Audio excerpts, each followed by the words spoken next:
Hello, this is Mrs. Anderson, and today I'm going to talk to you about reasonings. As usual, this video will be on my YouTube channel so that you can watch it again as many times as necessary. The reason for a refresher today on reasonings is in light of grading your most recent essays, I thought everyone could stand a little refresher. So what we're going to begin with right now is just a quick definition and an explanation of the purpose of a reasoning. So this is the part of the essay where you convince the reader your evidence actually does prove your claim. So knowing that that's your task, I came up with some reminders for you that you can continue to think about as you write your next essays. So these reminders I decided to structure by providing you examples, and most of the samples that I use come from student essays. So you'll see that most of these have word picks from Part-Time Indian and usually revolve around junior experiencing conflict. So one of the first reasoning reminders is to avoid the following phrases: this quote shows or this shows. And avoiding this quote shows has to do with the idea that it's considered obvious. If I see quotation marks, I'm going to know it's a quote, so there's no reason to use that word in your reasoning. The this shows is another issue. So a lot of times people remedy this quote shows by dropping out the word quote because they know it's obvious, but then what you're leaving me is you're leaving me a vague statement. I don't know what the this is. So with the example that I've given you from someone's essay, there are two different ways that you can choose to correct this. The first one was an easy fix. They just crossed out this shows how and began with junior feels conflicted. The second one shows how they added what the this was. So the evidence discussed an emotional outburst. So that's the phrase that they added after the this so that I could be clear about what the this was. On to our next reasoning reminder. You need to use word picks. If you're not, what you're going to find is that you may just be babbling on about another part of the book, and using word picks really grounds you in your evidence to make sure that you make that connection for your reader. Word picks need to be in quotation marks. They, however, do not need to be cited because you've already cited them when they were listed as evidence. So on to our next reasoning reminder, which is make sure your word picks are 4 words or fewer. Now, in this particular case, I gave you an example where a student found a particular word pick that they really thought was going to be helpful, but when you look at it, it's 1, 2, 3, 4, 5, 6 words. But they felt that this was what they wanted to discuss and offer as juniors' evidence of conflict. So what I suggested that this person should do is pick the most essential words there and blend them in with the rest of their sentence. So now they've limited it to 3. So by using elbow, smash, and head from the word pick and using their own words in between, they've eliminated the need to worry about having a word pick that is too large. So on to our next reasoning reminder, which is making sure your word picks make sense in your sentence. So a lot of times I feel like people are finding word picks and just inserting them into a sentence and assuming that because I've read the quote, I'm going to go back and read the quote in order to understand what they're trying to articulate. But look at this sentence and listen to it as I read it aloud. When Junior says he couldn't believe and seemed as real, he contradicts himself. It doesn't flow and it's not real clear. So if you have a sentence where you're throwing a word pick in and it's not making sense to you, it's not going to be making sense to me. So in this case, what the writer chose to do is they kept the couldn't believe part and they clarified what he couldn't believe. And then they realized the seemed as real really wasn't the word pick that they wanted.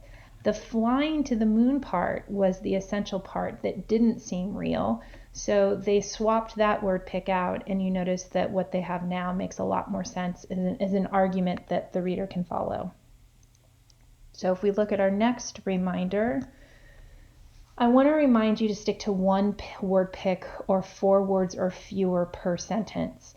So what happened in this particular sample is this writer was doing what I call the machine gunning of word picks. They just kind of assaulted me with 3 ideas at a time.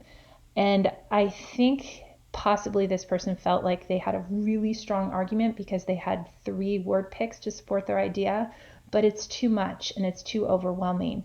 And it's hard for me to follow the general idea if I'm trying to figure out how 3 words connect to one idea, especially 3 word picks from different parts of the evidence. So my suggestion is lead with one idea at a time, offer some commentary about that idea, and then move on to the next one. So it makes a lot more sense for me to follow this idea of punching or punches, and to see how that, shows that Junior can't refrain from a violent struggle against another person if he's punching them. Our next reasoning reminder is to make sure that you're blending your word picks in using the hard brackets, or the ka-chunks, as I like to call them. So if you're writing your reasoning, you should be in third person and you should be in present tense. So the word picks that you select, you want to try to blend them in by putting them in third person present tense as well. And I saw a lot of improvements on this with the last essay, especially with the use of I and my, that people did a good job of replacing that with Junior. The part that I think gets challenging for people is the present tense, and that's because many people are forgetting to write in present tense in their reasonings. So the quote that I have here to show you, this word pick was when Junior says, "I whooped," he expressed an emotion of joy and excitement. The I probably shouldn't be there, and it shouldn't be in past tense. So that could be changed by saying, when Junior whoops, he expresses an emotion of joy and excitement. Now, the last thing that I'm going to focus on for reasoning reminders is an idea that I really want to make sure that I leave you with, so that as you start your next essays, you remember this idea of connecting word picks to your argument by providing commentary. So I found that a lot of people had some great word picks, but what started happening is they were using the word picks to just restate the quote. And I was unclear how that word pick connected to the argument. There wasn't any kind of commentary or analysis about how the word picks were important. So here's a case where I think somebody found an excellent word pick to show a struggle, but there was no sentence following it. It required me as the reader to assume how somebody being knocked in the head is a struggle for Junior. So notice the part down here that's in turquoise, and this is the commentary that was added in order for people to understand that being knocked unconscious is a struggle, because it's something that causes mild trauma. This is something that Junior struggles with when he's knocked unconscious. You have to remember that a concussion is making your brain struggle. It hurts your brain to rattle around in your skull, and you can't assume that somebody knows that just by seeing the phrase that he was knocked unconscious. So this is what I want to leave you with today. And this is the last thing that we're going to kind of focus on for the last part of this presentation. How can you provide a commentary after a word pick? So what I have here for you is a starter reasoning, a revised reasoning, and then what I'd hope would be a finished product. So the first attempt at a reasoning is what I call restating, not analyzing. So this is somebody who's using word picks. They're using good word picks, but they're not using them in a way that's connecting to the argument. So they're using the David and Goliath point, or David and Goliath quote from Part-Time Indian, and they're trying to prove that Junior is experiencing internal conflict. And they do a nice job of telling me that in the first sentence, that he's conflicted because he experiences opposing feelings, a feeling of the underdog and as the favorite. However, the next sentence, there's a couple things that I would want to fix here. One, after the David word pick, there's no sentence to explain what that means, and same thing with the Goliath. The additional thing I want to point out is, notice that we is first person and we want to be in third, and was is in past tense and we want to be in present. So when I show you the next slide, you're going to see some improvements that this writer made. So now we see that they've done some blending here. They've used the hard brackets to put things in present tense and get rid of the third person. But in their attempt to add some commentary here, they've not really analyzed.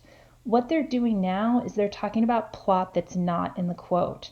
So everything that you see in green here, this is an indication that they have indeed tried to analyze what's going on with David and Goliath, but they've not done it in a way that's explained the quote.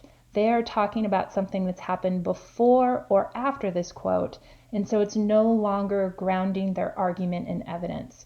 So if you're going to add commentary, you want to make sure it's commentary about the word picks, not commentary that's discussing another part of the story. So what I'm going to show you now or next is the finished product. Now notice everything in green is actual commentary now. So after they talked about his team being David, what this writer's responsible for doing is explaining who the heck David is. Now this is not talking about plot. This is nothing that Junior himself even explained in the story. But you can't assume that everyone who's reading your essay knows who David and Goliath is. So notice that they give some analysis of the fact that David is an allusion to the Bible, and they then give some more kind of sentences of explanation of what it means if you're saying someone's a David. Why is that showing that he's an underdog? And then when they get down to the Goliath part, if you're a Goliath, you have experience, you have size, you have weapons. So those are the two opposing viewpoints about the reader and team that demonstrates Junior's internal conflict. And if you didn't mention and explain and provide commentary about who David and Goliath were, that point would have been lost on the reader. He or she would have had to assume what those terms are. And you have to be careful not to make those assumptions when you're trying to prove a point. So hopefully you have a better idea of how to write a stronger reasoning and how to provide commentary after your word picks.